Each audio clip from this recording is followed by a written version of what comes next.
So how many people here have seen Hamilton, the musical? Anyone? Hamilton in Germany. Okay, great. How many people have heard the song, at least, In the Room Where It Happens? In the room where it happens, right? So this is the room where it happens.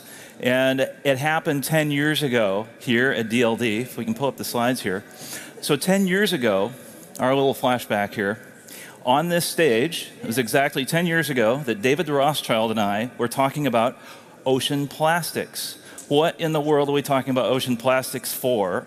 And David was talking about building a boat called Plastiki out of plastic water bottles. This is 10 years ago, Steffi.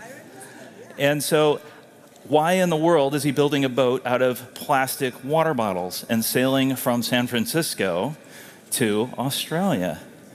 Because, Houston, we have a problem. This video is from World Wildlife Fund today. This is what's happening now.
Wow, what a difference 10 years makes.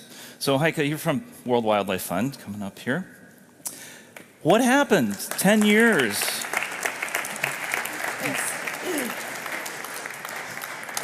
hello, everybody.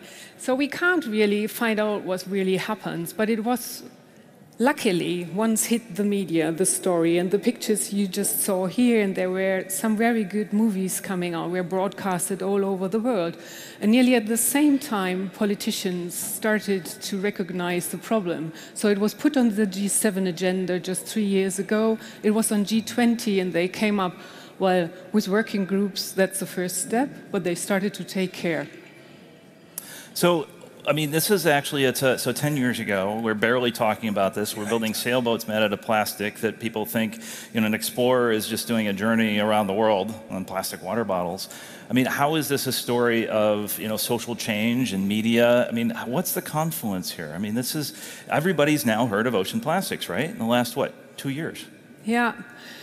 So see, Carl, the problem with plastic starts much earlier than it enters our rivers, oceans, and beaches. So it's really a symptom, the plastic disaster we have, of a disrupted system where we design products without thinking what to do with it once they are out of use. So we need to change our complete behavior, and this is meant to be in your personal area, but also with businesses. So we need to come to the situation where we decrease the plastic amount, and the one we can't, we really need, those parts of plastic, needs to stay in business. So we need to come to a circular economy. Mm-hmm. So I'm a journalist and photographer. I used to take pictures for National Geographic. These are a couple of mine. And of course, I'm a freshwater guy, as Steffi said. But where's freshwater flow to? It flows to the oceans.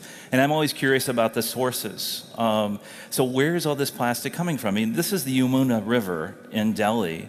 And it is, you can't even see the shoreline. It's all plastic. So where's it coming from? It's coming from everywhere. So we saw in the very short video that most of the plastic, like 50%, enters the ocean coming from Asia. But parts of the plastic we produce here or we used here is imported to Asia. So it's a responsibility of the international community to come up with a solution. And it's just now that we recognize the dimension of the plastic problem, because scientists told us that microplastic seems to be an even bigger problem than the macroplastic entering the ocean. So it's estimated that around about 35% of the primary microplastic entering the environment is coming from fashion. So it's fashion fiber which sheds when you wash your clothes. So and it's everywhere, and that's the fibers you can find in drinking water, that's in the air we breathe. Mm-hmm. And we've had, so microplastics, you're talking about the really tiny things. Yeah. So for example, I was staying in a hotel in Abu Dhabi, and I spoke to an audience, and I said, what product in your hotel room, in your bathroom, is actually illegal to sell in the United States? So I raised a lot of eyebrows, and you know what it was? It was a microplastic scrub that was in the shower. Yeah. And I pointed it out. I emailed info at the hotel chain, and literally by morning, every single room it was out, because they were doing sea turtle rescue at the same time that they're polluting the oceans. Yeah. So this whole cycle. But I mean, this is pretty depressing stuff. I mean, this is serious. This is happening now. So we also have a couple of folks here. We're not here just to bring bad news, I promise. We're here to close the loop and talk a circular economy of ideas and hopefully some courage and some optimism. So come on up, guys. So take a seat, by the way. Sorry, we didn't have to stand.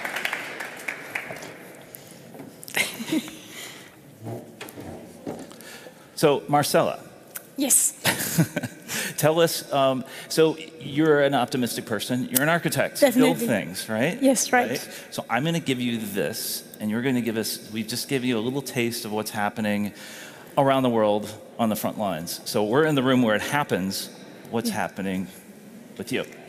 Yes, I'm Marcella, and as you just said, I'm an architect, and I just want to make a short introduction why an architect is sitting here talking about plastic pollution. And I'm not just an architect, but I'm also a diver, and I love diving. And when I do diving, there's just a little problem, because I'm afraid of fishes. So I'm always, I take care that they are not coming too close. And like always in life, I had one of these typical key moments during a dive a couple of years ago, and I realized that I don't have to be afraid of the fish, but even more afraid of the plastic around. Because the plastic bag was touching me, and I was shocked and thought it was a big shark, but it was just a plastic bag. And I realized that there is a lot of plastic around, even more than fish. And just before, I just ignored it, even it was there before. So what I did, I dedicated my master thesis in architecture to this topic, and I developed this huge platform which could filter not just the big part from the ocean surface out of the oceans, but also the small particles underneath.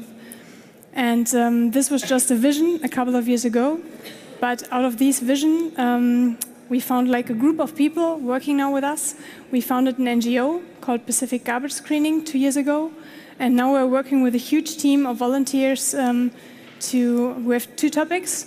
One is to put this vision into a feasible technology. The first step is like a prototype which we can put into river and river mouths to get the plastic out of the water before it's entering the oceans. And the second one is even more important, because we need to stop this pollution, and we need to raise the awareness for the problem into our minds, and also with education for pupils, for young people. And of course, we cannot do this alone. We need to have like a huge group of people doing this, like everybody, and just together we can make a change. And this is what we want to say, that everybody can make a change and be part of the solution for clean oceans. That's awesome. Thank you. And so, closing the loop here, we'll come back to some questions, and we really want to focus on questions from the audience here, because I think this is, again, it's a huge issue, and there are a lot of gaps in our own understanding.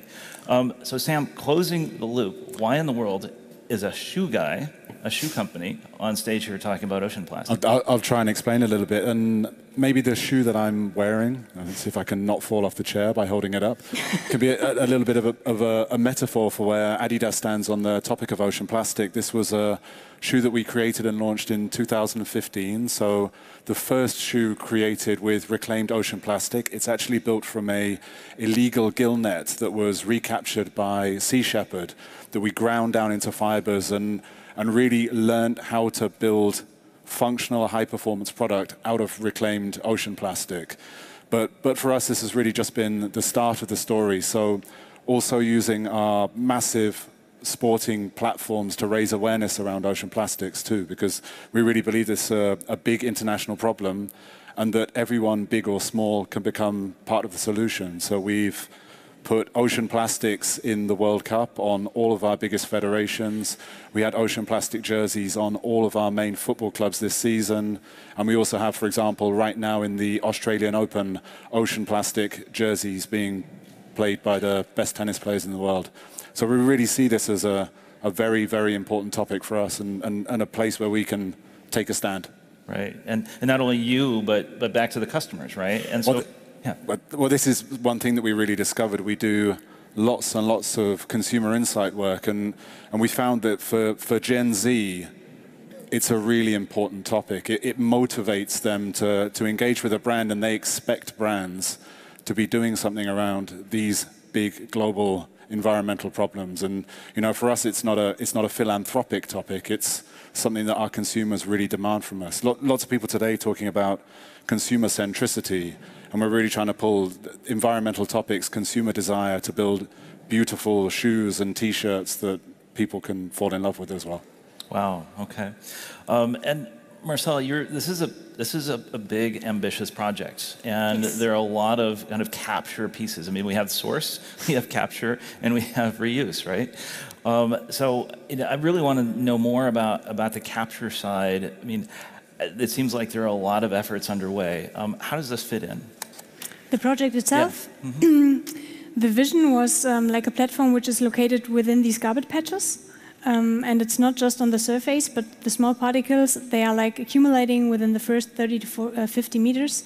And they are small, and because of the waves and currents and stuff, they are just accumulating. And the platform focuses on these 40 to 50 meters.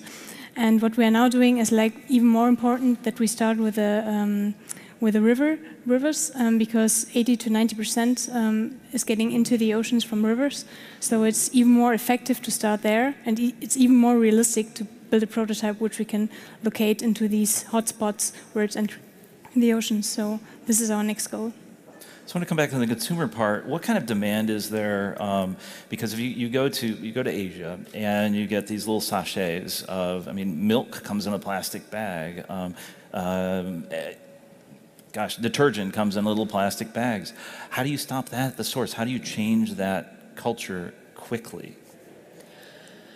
And of course, anybody can answer, but yes. So it's the bad news that plastic and the waste of plastic is everywhere is the good news on the other hand as well. That means that everybody of us can contribute to solve the problem, and that's something we got used to, so that we have this useless package material all over. For all, if you go into a retailer and buy your cucumber, which is separately packed in a plastic foley, so which isn't necessary because it's already packed by nature. Same with banana.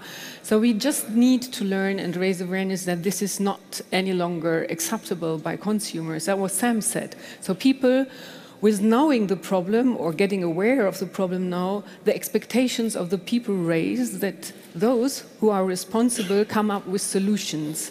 And this means retailers or producers, so they need to take more responsibility to help to solve this big environmental problem we have. Mm-hmm. And it's good to collect all the waste which is out there in the ocean and the environment, but we all agreed before we came here that the most important thing which needs to happen is to stop the introduction of plastic in the environment. It doesn't belong to the environment can't cope with it, so we need to stop that and come up with good innovations, and that's, I guess, is where we need your support of. So come up with good designs of new products.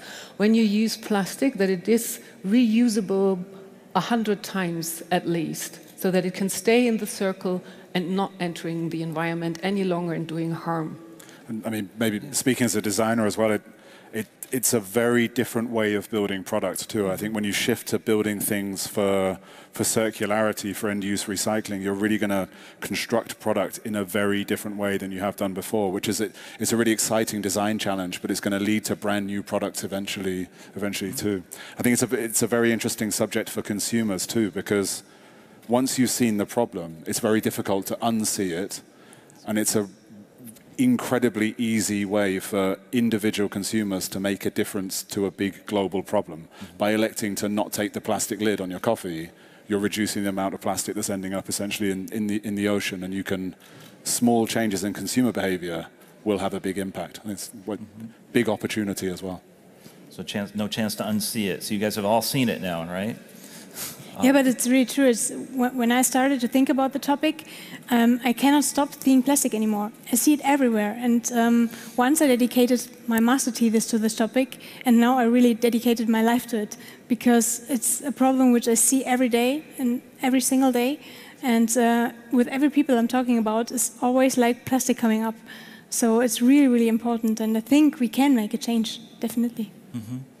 So we saved some. I want to plant some seeds for questions, and start raising your hands if you have questions.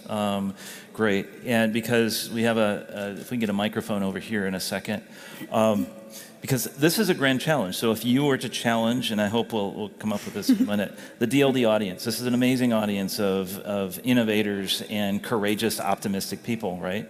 So if you were to challenge the DLD audience walking out of here, I mean, what would you challenge them, each one, to do, besides not taking the plastic lid at the coffee shop?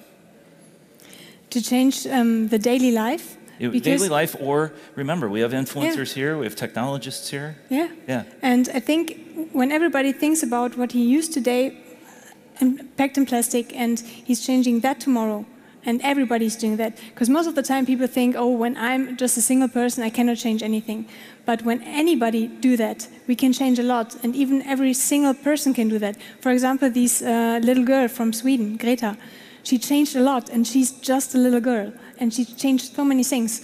I think when everybody of us is talking about the topic, is talking to people who are using plastic bottles or whatever, I think it's a topic we need to talk about, and not just to be too shy to talk about it, or to get other people to know about the problem. So I think everybody can do it tomorrow, and even if you are an innovator and you are producing products or even sustainable ideas, I think everybody just need to talk about it, because even when I had this vision, in the beginning, it was just a vision, and normally a master thesis is going to a box and you never talk about it. But I couldn't stop talking about it, and I was talking to so many people. And then there were these people who say, hey, actually it's realistic, and let's start to make it into reality.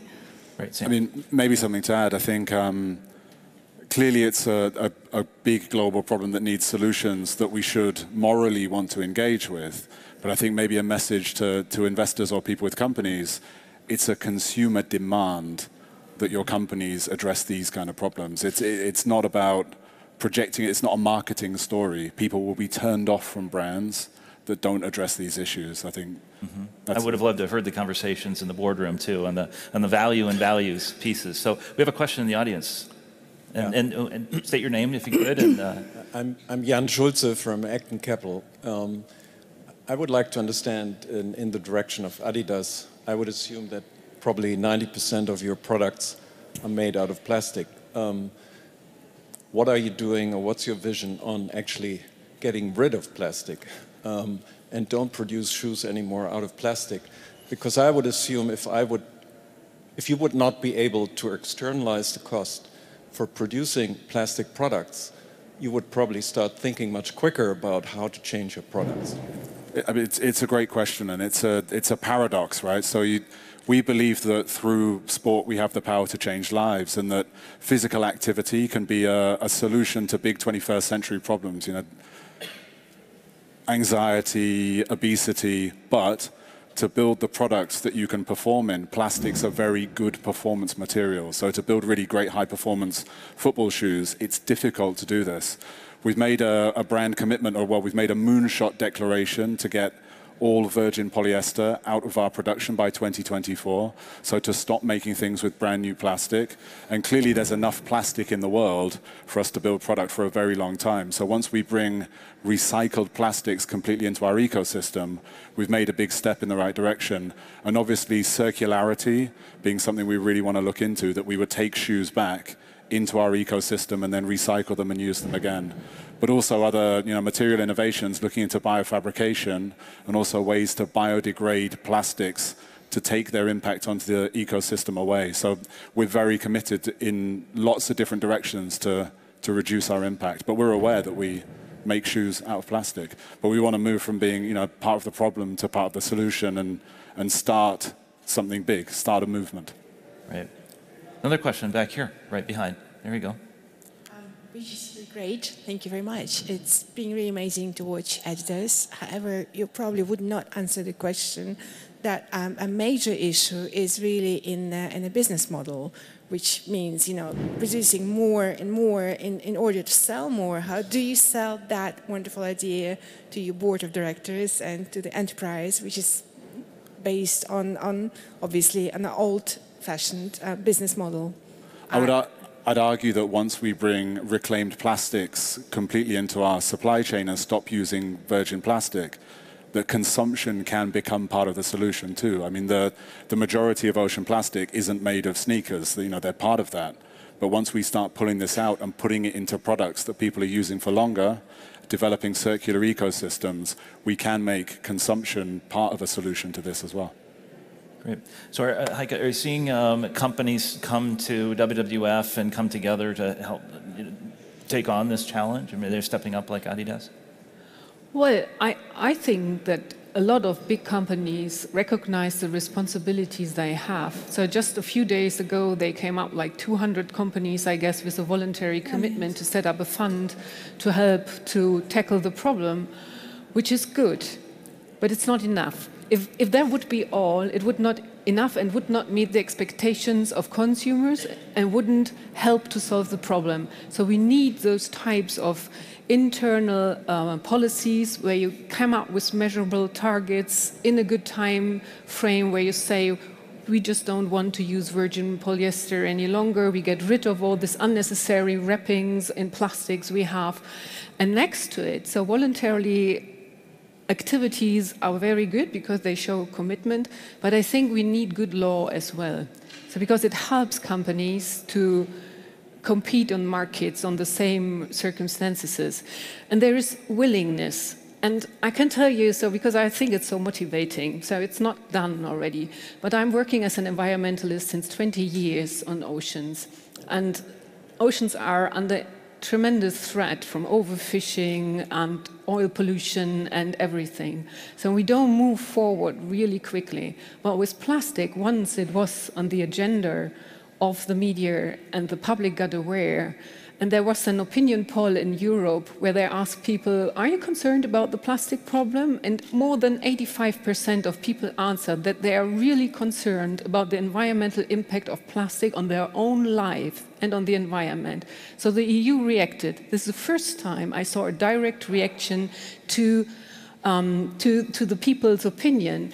And it took just 6 months from the Commission's first proposal for not perfect, but good regulation on single-use plastic to enter or to pass all those steps they have within the EU to come up as a real regulation. Now it's a regulation. This does mean the member states have to include it in their national law, but it's going onwards. And I just hope that the drive behind it doesn't stop, and that now implementing it on member state level will not dilute it until it is just a small thing and not big as it started. Great, so we can learn a lot from really even the last 6 months. So more questions here. We have time for a few more. I think back over here, who's got the mic? Yeah, what is, I'm a neophyte to the topic, so apologies if this is a dumb question, but what is the actual plastics industry response to the problem? What are they doing? What solutions have they come up with? Great question. Wow, good question. momentarily, at least when I'm in dialogue with the plastic industry, they say, well, they recognize the problem, but they don't feel responsible for the plastic who's entering the environment. And this is the normal game we face. Somebody is producing something, and after selling it to the next customer, they think they are out of the responsibility, and that's what needs to change. And that's why we as WWF asked politicians to come up with a so-called enhanced producer responsibility, so that they have to pay to get the waste they produce, like the packaging, out of the environment as well, because it's a major problem. We do know the problem for longer than 10 years, but the system for waste management, they suffer from not getting the long-term finances they need to do a proper job. And that's what we need to solve. And that's not so inspiring and not so new, so it's waste management. Well, who gets excited about that? What it's necessary to be done. That's a good point, too, because there are some business models I've seen from the petroleum industry that beyond fossil fuels is plastic, our future is plastic, as we remember from the movie, right, The Graduate. We had some more questions back there. Hi. I would like to know, what are the 3 most impactful things that you or we all as consumers could do in order to reduce plastic waste? Like, do you have a certain priority of things that you would demand or ask us to do starting today to make it concrete and actionable? For example, if you go shopping and you buy like shampoo or toothpaste, whatever, there are some apps. You can scan the barcode and you can see if there's microplastic inside. Because this is a point you never see, because you don't know what's in your toothpaste or whatever. And if you scan it and you know what's inside, you can just choose another product, which is a huge impact to our oceans. Then, for example, if you wash your clothes, there are these, for example, goopy bags where you can put your clothes inside, so the microfibers are not getting into the water, so you can just put them outside and throw them away. So these are like points some people don't know. And of course, when you go shopping, don't buy all the plastic packed things, because I think we consumers have like a huge impact on that. And if we just choose different products, I think we have the power for a long time that even the industry has to change, because if they see that all the consumers are not buying this anymore, they won't produce it anymore. And I think raising awareness too. I think that, like we said before, once you've seen the problem, it's very hard to unsee it. Once you've got used to not taking part with single-use plastics, or you've got used to recycling, it becomes alien to not do it. So I think sharing the idea with people, it spreads very quickly. So that's my challenge too, is number 4 maybe, is with the DLD audience, this is a uniquely media and technology savvy crowd. Let's not forget the platform that everyone has here, whether it's in the boardroom or whether it's in the design room or whether it's in the NGO space, and you're a larger community. It's always, reach one, bring one. Yeah. And this is just an interesting kind of theory of change. Going evidence, we see it. Relevance, I see myself in the picture. Consequence, I see the impacts.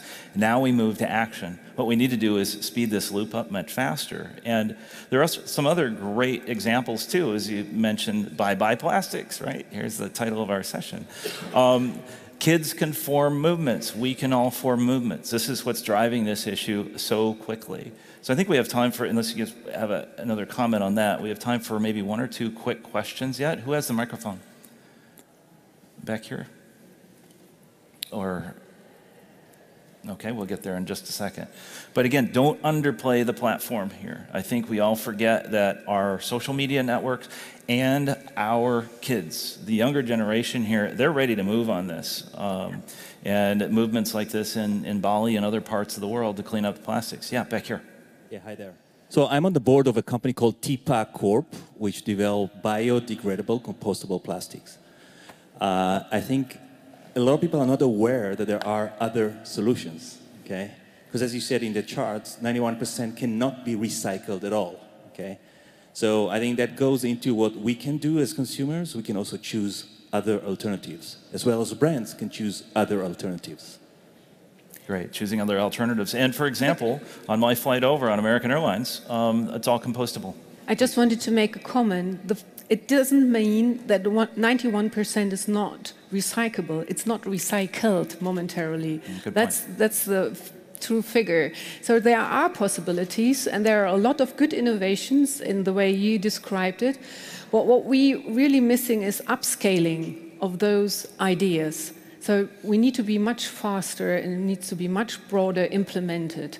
And I like the idea of having biodegradable plastics, but until now, at least as far as I know, it's still a problem if it comes into nature. If it is composted in an industrial way, it's working very well.